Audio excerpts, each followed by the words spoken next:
કોંગ્રેસના રાષ્ટ્રીય અધ્યક્ષ મલ્લિકાર્જુન ખડકે દ્વારા હલ્દવાનીમાં જે સ્થળ આવેલું છે આ સ્થળ ઉપર તેમણે એક સભા સંબોધી હતી અને આ સભા સંબોધ્યા બાદ ભારતીય જનતા પાર્ટીના નેતાઓ દ્વારા જે સભા હતી, જે સભા સ્થળ હતું, આ સભા સ્થળનું શુદ્ધિકરણ કરવામાં આવ્યું અને આખરે કોંગ્રેસમાં નારાજગી જોવા મળી અને કોંગ્રેસ દ્વારા વિરોધ પ્રદર્શન કરવામાં આવ્યું અને આ જ વિરોધ પ્રદર્શન વચ્ચે બનાસકાંઠા જિલ્લામાં કોંગ્રેસના મોવડી મંડળના જે નેતાઓ છે આ નેતાઓ દ્વારા જાહેર માર્ગ ઉપર ભાજપના હાય હાયના નારા લગાવ્યા અને વધુમાં જિગ્નેશ મેવાણીએ ભારતીય જનતા પાર્ટીના નેતા અને ભારતીય જનતા પાર્ટી સામે કયા પ્રકારનો બળાપો ઠાલવ્યો તેની વિગતે વાત આ વિડીયોમાં કરવી છે।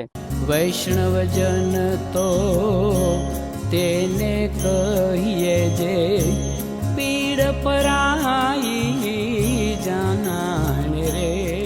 નમસ્કાર, હું છું દિનેશ ઠાકોર। નવજીવન ન્યૂઝમાં આપનું હાર્દિક સ્વાગત છે। કોંગ્રેસના રાષ્ટ્રીય અધ્યક્ષ મલ્લિકાર્જુન ખડકે દ્વારા જે હલ્દવાની જે છે તે સભા સ્થળ પર જે સભા સંબોધી હતી આ સભા સંબોધ્યા બાદ ભારતીય જનતા પાર્ટીના નેતાઓ દ્વારા જે સભા સંબોધી જે સ્થળ હતું આ સ્થળનું શુદ્ધિકરણ કરાયું હતું અને આ સ્થળનું શુદ્ધિકરણ કરાયાની સાથે જ જે કોંગ્રેસમાં આક્રોશ જોવા મળ્યો અને ઠેર ઠેર વિરોધ પ્રદર્શન કરવામાં આવ્યું અને આ જ વિરોધ પ્રદર્શન વચ્ચે બનાસકાંઠા જિલ્લામાં પણ કોંગ્રેસના જે નેતાઓ છે આ નેતાઓ જાહેર માર્ગ ઉપર ઉતર્યા હતા અને ભાજપ હાય હાયના નારા લગાવ્યા હતા। જોકે બીજી તરફ કોંગ્રેસના વડગામના ધારાસભ્ય જિગ્નેશ મેવાણીએ શું કહ્યું તે પણ તમે સાંભળો।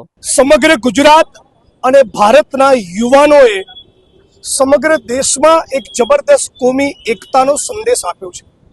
જ્ઞાતિ, જાતિ, ધર્મ, કોમ, પ્રાંત, પ્રદેશ બધું ભૂલી ગુજરાત અને ભારતના ઝેન્ઝીસ અને યુવાનો એક થયા અને મોદી, અમિત શાહ અને આરએસએસની ખાટ ખડી થઈ ગઈ। હવે આ એકતાને કઈ રીતે તોડવી? તો મલ્લિકાર્જુન ખડગે સાહેબની વિરુદ્ધમાં એવી અશોભનીય ટિપ્પણી કરો કે દલિત અને સવર્ણની ખાઈ ગુજરાત અને દેશમાં ઊભી થાય। આ જ ધંધા આરએસએસના છેલ્લા 100 વર્ષથી રહ્યા છે। આ જ ષડયંત્રના ભાગરૂપે અગાઉના વર્ષોમાં આરએસએસે કહેલું કે ડૉક્ટર બાબા સાહેબ આંબેડकर के संविधान को कूड़ेदान में फेंक दो, બાબા સાહેબ આંબેડકરના બંધારણને દરિયામાં ફેંકી દેવું જોઈએ। અમારે ડૉક્ટર આંબેડકરનું બંધારણ નહીં, મનુસ્મૃતિમાં વિશ્વાસ છે। આવી વાતો અગાઉના વર્ષોમાં આરએસએસે કરેલી છે। नरेंद्र गुजरात सीएम बने तारे कर्मयोगी नामना पुस्तक में એવું લખ્યું कि सफाई कर्मियों को सफाई काम करने में आध्यात्मिकता का आनंद मिलता है।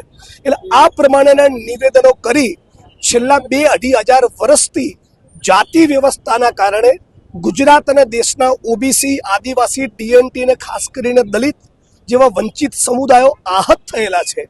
એના ઘા ઉપર મીઠું ભભરાવવાનું કામ સતત આરએસએસ અને બીજેપીના માણસો કરે છે।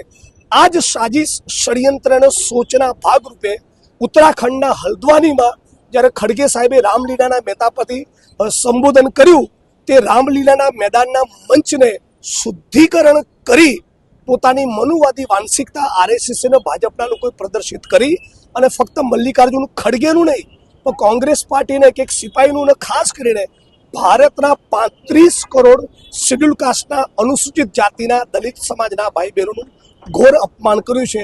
એ અપમાનના વિરોધમાં પાલનપુર શહેરમાં બનાસકાંઠા જિલ્લા કોંગ્રેસ દ્વારા તમામ કાર્યકર્તાઓ આગેવાનો સાથે મળીને જે રેલીનું આયોજન કર્યું છે। ગુજરાતની ભાજપ સરકારને કહીએ છીએ કે તમારા મુખ્યમંત્રી ભૂપેન્દ્ર પટેલ એ ભારતના પ્રધાનમંત્રી અને રાષ્ટ્રપતિને પત્ર લખવા જોઈએ કે ખડગે સાહેબ એ શેડ્યુલ કાસ્ટથી બિલોંગ કરે છે, એનું અપમાન અમે ચલાવતા નથી। હમણાં સંત રવિદાસના નામે ભાજપ અને આરએસએસના લોકોએ તાઇફાઓ તો બંધ કર્યા પણ હવે જ્યારે ખડગે સાહેબનું અપમાન થયું છે ત્યારે ભાજપ વાળો કોઈ નેતા બોલે છે કેમ એ જોવાનું રહ્યું।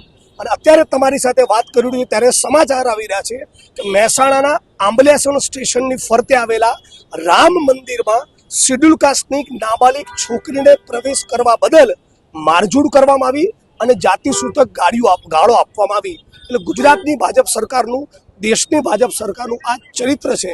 મુંહ મેં રામ બગલ મેં છુરી, હાથમાં બંધારણ રાખવાનું અને દિલમાં એમના મનુસ્મૃતિ છે। તમે જો તે પ્રકારે જે સભા હતી, જે સ્થળ હતું આ સ્થળનું શુદ્ધિકરણ કરાયું અને આખરે કોંગ્રેસમાં આક્રોશ જોવા મળ્યો અને આ જ આક્રોશ વડે આજે જે બનાસકાંઠા જિલ્લો છે બનાસકાંઠા જિલ્લામાં કોંગ્રેસ દ્વારા ભાજપ અને ભાજપના નેતાઓને લઈને જે વિરોધ ઠાલવવામાં આવ્યો હતો અને આ જ વિરોધ વચ્ચે જે જિગ્નેશ મેવાણીએ બળાપો ઠાલવ્યો હતો।